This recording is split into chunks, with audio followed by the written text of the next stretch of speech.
Sindaco Bordin, Montebelluna sceglie di lasciare spazio ai giovani talenti con un festival dedicato alla fotografia. Un festival che dura un mese, possibile grazie ai grandi organizzatori Daniele, Marco e Andrea, e con la più enorme collaborazione da parte dell'amministrazione comunale. Quando si parla di giovani, la nostra amministrazione è sempre presente.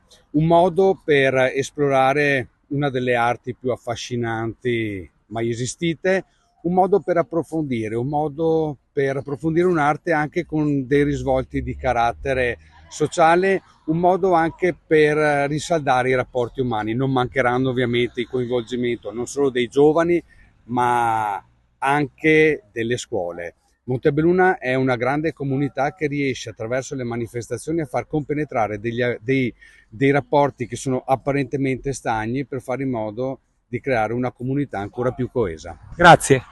Prego.